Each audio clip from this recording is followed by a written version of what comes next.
Fala seus cachorros, beleza? Sejam bem-vindos a mais um vídeo. Cadê o Pepe? Pepe tá passeando. Agora é sábado, sábado à noite. Estou gravando esse vídeo. 20h48, mandei mensagem. O Pepe tá passeando com as crianças, com a filha e os sobrinhos dele. Por isso que ele não tá no vídeo, tá? Mas tudo bem, daqui a pouco ele volta. Porque toda vez que ele não tá, perguntam, né? Mas enfim.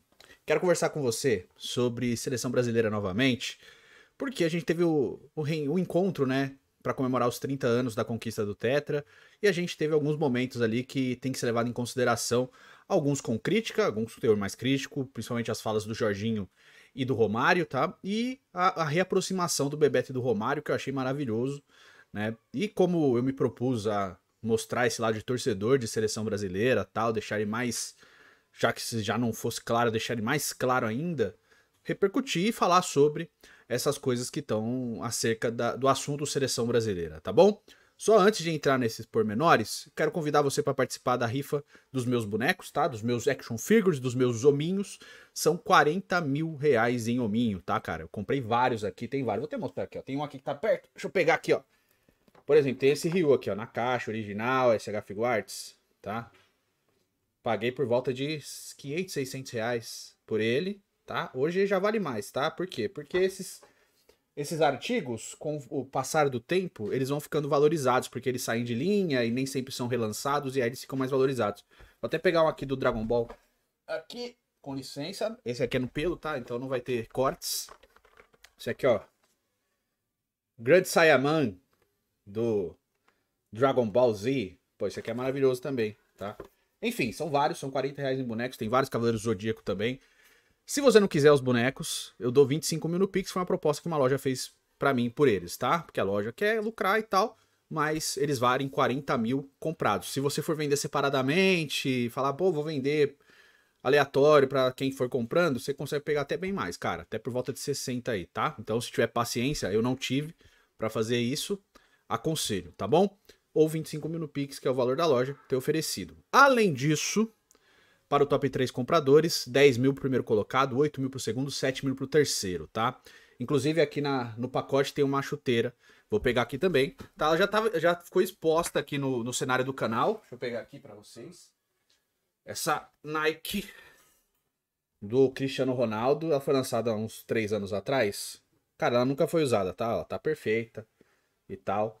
Ela vai com uma caixa especial da Nike, que pouquíssimas foram entregues aí pro pessoal, então assim, ela hoje vale uma grana bem considerável, tá? Na época saiu por R$ 1.500 a chuteira, 1.600. Essa aqui é a modelo mais top de todas, também vai nesse pacote aí, tá? Se quiser botar em cenário ou vender, você consegue um dinheiro considerável nela também. Enfim, tá? O link tá aqui na descrição, o sorteio tá marcado pro próximo sábado, mas eu preciso vender mais números, então se você tá considerando participar, já vai comprando ao longo da semana, tá bom? São 100 reais por número, eu sei que é um valor considerável, porém são apenas 1000 números, tá? Então a chance de ganhar o prêmio principal é maior, tá? Então, para também não haver uma grande disputa de top 3, já for comprando já ajuda bastante, beleza? O link tá aí na descrição ou vai em futirinhas.net. Bom, vamos falar de seleção. Voltando lá, a abertura que eu falei, a gente tem algumas falas que a gente tem que levar em consideração. Eu vi muita gente descredibilizando a fala do Jorginho. Porque o Jorginho, assim, vamos lá, a gente tem que entender contexto da época, contexto atual. O Jorginho, ele tem períodos como jogador gigantescos na seleção brasileira. Ele era o lateral direito titular da seleção na Copa de 94, esteve em 90 também. Foi um grande lateral direito mesmo, né? Foi ele que pegou a lateral direita basicamente ali depois da era Leandro na seleção brasileira. E foi um ótimo lateral direito, cara. Uma carreira extremamente consistente, tanto em seleção brasileira quanto em clubes, tá? Já bem mais velho no Vasco, com 36 anos, jogando fino da bola, campeão brasileiro. O Jorginho jogava bola pra caramba, tá? Na época da Copa do Mundo de 94, inclusive, ele era jogador do Bayern de Munique, tá? Pra quem não sabe, porque muita gente não sabe, né? Pô, quem é o Jorginho? E o Jorginho é gigantesco, tá? Então quando um cara desse porte fala, você escuta. Por mais que o Jorginho não tenha virado um grande treinador, ele conhece de futebol, tá? E às vezes você não consegue pôr em prática todo o seu conhecimento de futebol, você não consegue ser um grande técnico. Mas o Jorginho também esteve na seleção brasileira naquele período do Dunga, da Copa de 2010, que fez todo aquele trabalho antes da Copa, de pegar em 2006. O Jorginho era o auxiliar do Dunga, né? Foi quem trabalhou junto com o Dunga ali. E eles fizeram um ótimo trabalho até a Copa do Mundo, que aconteceu o que aconteceu na eliminação contra a Holanda. Mas foi um trabalho de resgate à imagem de amor à camisa da seleção brasileira. Por mais que existam muitas críticas, e eu tenho inclusive com relação ao trabalho do Dunga na seleção, né, de abrir mão de muito talento para formar aquele time, eu tenho que levar em consideração também o trabalho que foi feito de resgate a jogadores que amem vestir a camisa da seleção, tá? Então o Dunga foi muito para isso, o Jorginho tava ali naquele trabalho, tá? Então quando o Jorginho vai e se manifesta, a gente baixa a cabeça e escuta. Não importa que jogador, que naipe que você seja, porque nenhum jogador da seleção brasileira atualmente fez o que ele fez com a camisa da seleção. Então, todos, e eu não tô falando de, não tô abrindo exclusão nenhum, todos os jogadores da seleção brasileira abaixem a cabeça e escutem o que o Jorginho tá falando, tá bom? Só ouvir, não tô falando de, olha, tá certo 100% em tudo que ele falar, mas escuta, porque é alguém que fez história com a camisa da seleção, e hoje a gente meio que descola isso das pessoas, né? Como se eles não tivessem moral pra falar, e o Jorginho é um dos que tem. Quando ele falar, baixa a cabeça e escuta, tá? Você pode até discordar, mas você escuta o cara falar. Porque o Jorginho falou, né? Hoje em dia, e assim, foi uma crítica velada ao Vinícius Júnior, porque o Vinícius Júnior perdeu a Copa América, uma semana depois ele tava de férias em Ibiza, com todo o direito, é o direito dele, tá? Não tô questionando isso. E tava tirando foto. E o Jorginho fala assim, pô, o cara vai pra Ibiza e tira foto como se nada tivesse acontecido. No meu tempo, perdeu um jogo, eu ficava um mês enclausurado e tal. E claro, são épocas diferentes, né? Em 94 não tinha rede social, então assim, o cara pra tirar uma foto nas férias, ele tira e guarda pra ele, não vai postar em rede social, sabe? Ele tirava foto nas férias. Não quer dizer que eles não viajavam, eles viajavam, mas tirava foto nas férias e guardava no álbum da família. Hoje vai pra rede social, hoje o cara posta e tal, né? E claro, cara, você vive ali, né? Você vive derrotas e tal, você não fica pensando naquilo o tempo inteiro, você vai viver tua vida, sabe? Eu entendo essa normalidade. O que eu entendi do que o Jorginho fala, assim, é entender o momento e mesmo que você vá viver tua vida, você tem uma imagem a zelar. Porque as pessoas que te acompanham, elas estavam torcendo por você e elas ficaram frustradas com a derrota. Então quando... E o que eu entendi, tá? Então quando você vê o cara, dias depois, comemorando a vida e tal, existe um certo incômodo. Por mais que seja comum, publicamente acaba pegando um pouco mal. É esse o que eu entendi do contexto da fala do Jorginho. Eu não concordo totalmente, mas é o que eu disse. Como ele escreveu a história, você abaixa a cabeça e escuta o que ele tem pra falar. E às vezes você não vai aderir e fazer 100% do que ele tá dizendo, mas às vezes, no meio dessa fala, você vai tirar alguma coisa produtiva pra você, né? Então, com relação ao Jorginho, é isso. E, cara, ele tem tamanho e estofo pra falar de seleção brasileira porque ele viveu aquele ambiente de várias maneiras e ele é campeão do mundo. E ele jogou muito na Copa de 94. Talvez as pessoas não lembrem ou não valorizem, mas jogou muita bola. Ele deu um cruzamento maravilhoso pro gol do Romário na semifinal contra a Suécia, que ninguém fala. E foi um baita de um cruzamento, cara. Fez uma Copa fantástica, cara. Era um lateral direito, assim, de mão cheia, sabe? Do que a gente reclama hoje. Se tivesse um Jorginho na seleção brasileira hoje, meu Deus do céu, cara. Sabe? Mais velho, nem falando do Jorginho Prime, não, de 28 a 30 anos, não. Um Jorginho de 36 do Vasco hoje, ele nadaria de braçada perto do que esses laterais hoje fazem, cara. Eu tô falando de um cara que era muito acima da média mesmo, então abaixa a cabeça e escuta, tá? Outro ponto, aí antes de entrar na fala do Romário sobre seleção, a fala do Romário, né? Porque houve um rompimento entre Romário e Bebeto um tempo atrás, por causa de política, o Romário mesmo fala isso, né? Romário saiu do partido, o Bebeto ficou num partido que o Romário trouxe ele, e aí o Romário não gostou da postura do Bebeto, falou que o Bebeto o traiu, o Bebeto foi um pouco mais brando na fala, né? O Bebeto sempre foi um cara mais calmo pra falar, né? Sem polemizar tanto as falas. O Romário não, o Romário é porra louca, né? Ele vai falando. Enfim, e houve um rompimento dos dois ali, mas nesse reencontro o Romário deu um passo atrás, né? E foi muito simbólico a fala do Romário para falar sobre o Bebeto, porque ele usa o lance no jogo contra os Estados Unidos, que o Romário dá o passe pro Bebeto faz o gol, corre por trás do gol e fala eu te amo baixinho, porque o Romário deu assistência, né? E o Romário fez a fala ao contrário, né? Aquele dia tu deu passe, mas hoje eu falo eu te amo. E, pô, é um retorno, uma amizade que a gente sempre zelou, porque, cara, é uma das duplas mais marcantes da história da seleção brasileira, se não for a maior dupla, tá? Assim, porque um nome tá diretamente ligado ao outro, né? Desde quando eles jogavam contra em Flamengo e Vasco, até se consolidarem como uma forte dupla de seleção brasileira. São eles a dupla que tiram o Brasil da fila na Copa América em 89, né? Os dois jogando muita bola, tanto o Bebeto quanto o Romário, gol de voleio do Bebeto, gol do título do Romário naquela Copa América de 89, que foi um baita título ali no Maracanã, depois de vários problemas durante o processo ali. Eles acabaram se ferrando na Copa de 90 porque o Bebeto machucou e o Romário não podia jogar, depois o Romário sente um problema, aí o Bebeto não pode jogar porque o Lazzaroni fala, bom, a dupla desse, você só joga com o Romário, né, você não joga sem ele. E aí os dois acabaram não jogando na Copa de 90, estavam lá no elenco, mas quase não jogaram, né. E em 94 vem o ápice, né, aquela dupla maravilhosa funcionando perfeitamente com o Tetra, que apesar de ser um jogo mais... não ser um jogo tão ofensivo, e para quem viu o documentário do Romário, ele fala muito sobre isso, mas de uma genialidade dos dois jogando juntos, de uma combinação que foi muito, muito, muito letal e muito maravilhosa. E eu acho que como dupla, por mais que o Brasil teve duplas espetaculares juntas, eu acho que já não é a maior, mas é a segunda maior.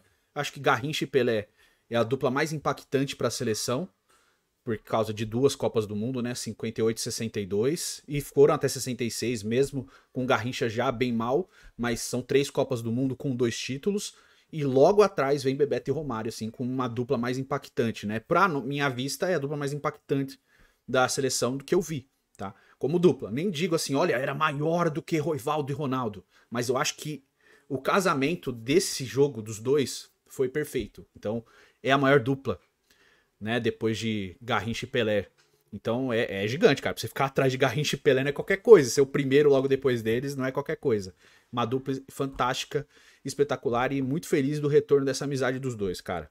Muito feliz mesmo. E aí vamos pra falar do Romário. O Romário falou o seguinte, ele falou que o Dorival Júnior tem que montar a seleção em torno do Neymar, senão a gente tá fudido. Foi basicamente isso que ele disse. E, cara, seria hipocrisia minha falar assim, é isso, porque em determinado momento eu já reclamei disso, de jogar só pro Neymar. Eu acho que não é só esse o caminho. Eu acho que valorizar o que o Neymar pode fazer por você, e gente, estamos falando aqui de um cara que, digamos que ele está bem, tá? E eu acredito de verdade que o Neymar tem um foco de seleção brasileira muito grande, tá? Eu acredito, assim como o Messi para a Argentina e o Cristiano Ronaldo para Portugal, eu acho que ele tem um foco para a seleção brasileira sim. Talvez em clubes o foco já não seja o mesmo? Talvez. Mas para a seleção, acredito que sim. E eu vou fazer um comparativo, mas uma perspectiva, mas não um comparativo. Até porque eu acho que em clubes o Neymar é anos luz à frente do Rames, tá? Anos luz. Mas digamos que o Neymar tem o foco do Rames que o Rames tem na Colômbia para a seleção brasileira. Não tá bom? Né? Esse foco de jogar muito pela seleção, eu acredito que tá. Né? Então assim, o Romário pede, monta o time em volta dele. Eu acho que tem que montar um time que faça ele brilhar, né? Que faça ele ter os melhores predicados a serviço da seleção. Então é um time que vai correr por ele, que ele vai correr na hora certa, né? Eu não quero ver o Neymar marcando o volante, eu quero ver o Neymar resolvendo na zona importante do campo, né? Pegando da intermediária para frente, no campo ofensivo. Eu não quero o Neymar marcando saída de bola. A não ser que seja um momento de genialidade que ele vai encontrar um passe em profundidade. Mas eu não quero ele voltando para fazer esse tipo de jogo. Sabe? Então, assim, é valorizar as equivalências técnicas dele e fazer com que essas equivalências ajudem o coletivo. Então, seria uma junção de coisas, não só fazer em volta dele para que dê certo. E um exemplo que a gente levar em consideração é a Argentina do Messi. Obviamente, aqueles jogadores todos correm pelo Messi, né? Então a gente tá falando de um jogador... O Messi tem 37 anos agora, né, gente? Então, beleza, tava com 35 na Copa. Mas você viu que até durante a Copa foi meio que se formando esse time, né? O Enzo Fernandes ganha a vaga no meio de campo, o Julián Álvares ganha a vaga no ataque, mas assim, são grandes jogadores voltados para que a maior estrela consiga aparecer com mais relevância na parte importante do campo, né? Então assim, é esse tipo de foco que eu acho que tem que ser montado pro Neymar. Não só deixar ele lá isolado, não é ele ficar sozinho, não. Em volta dele ter jogadores que consigam fazer troca de passes, aproximação, não só tocar para ele e esperar que ele resolva. Entendeu? Então assim, jogadores que deem alternativa para que ele consiga aparecer no momento de genialidade, vídeo gol contra a Croácia, ou na criação de situações, né? Porque muito que envolveu o Neymar ao longo dos anos, não só na seleção brasileira, mas em clubes, e eu falo com propriedade porque acompanho desde a base, É tocar a bola para ele e esperar que ele resolva o lance. Muito isso, aconteceu muitas vezes, principalmente aqui no Brasil, em vários momentos de Santos, mas aconteceu no Paris Saint-Germain, sabe? No Barcelona não, mas no Paris Saint-Germain aconteceu também, e na seleção brasileira, em muitos momentos isso aconteceu também. Eu acho que depois do Santos, a seleção brasileira foi quem mais fez isso. E isso, por mais que o cara seja um gênio de jogar bola, é prejudicial, por quê? Porque sabe como parar, porque só vai ter ele para marcar. Né? Os outros vão esperar que ele faça um lance de gênio. E o gênio do futebol, ele não vai fazer um lance de gênio todos os lances. Né? Às vezes é na simplicidade que você encontra uma alternativa. Entendeu? Então, o Dorival, como treinador da seleção, ele tem que encontrar um sistema que potencialize os predicados do Neymar como atleta. Então, é um passe decisivo, um drible, mas deixar ele sempre o mais próximo possível da parte importante do jogo.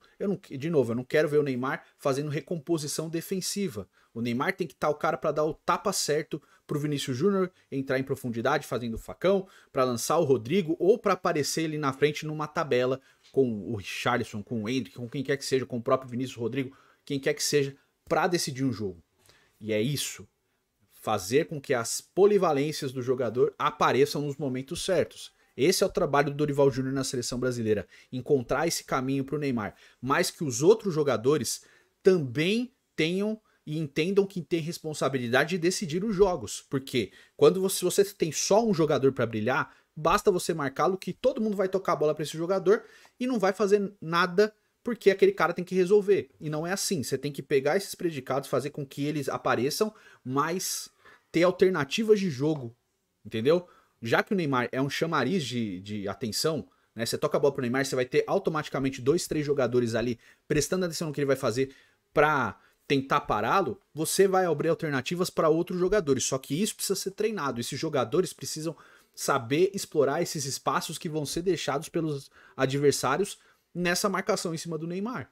Então, é isso que o Dorival tem que fazer, encontrar essa alternativa, montar o time ao redor do Neymar, como o Romário tá falando, não é só para que ele faça tudo sozinho, porque senão é fácil de marcar. E isso aconteceu com a seleção em muitos momentos, 2014, 2018, vários momentos de vários jogos, tocavam a bola no Neymar e esperavam que ele fizesse um lance de gênio e resolver o jogo. Em vários momentos ele conseguiu, em outros ele não conseguiu. E quando ele não conseguia, qual que era a crítica? Ah, ele não tá jogando bem na seleção. Mas porque se espera tanto dele, e isso é normal, que os outros ficavam na responsabilidade. Toca a bola pra ele, ele resolve. Ele é o cara. E ser isenta da responsabilidade. Então o cara que chega na seleção brasileira, ele tem que entender que apesar disso, ele também tem uma responsabilidade muito grande pra fazer em campo. Pra auxiliar. E ser um coadjuvante do Neymar não é demérito pra nenhum jogador. Você pode ser um coadjuvante e virar uma estrela. E pegar naquele exemplo, o exemplo a ser seguido pro futuro. O Romário de 94, ele era a estrela. E ele sabia que ele era a estrela.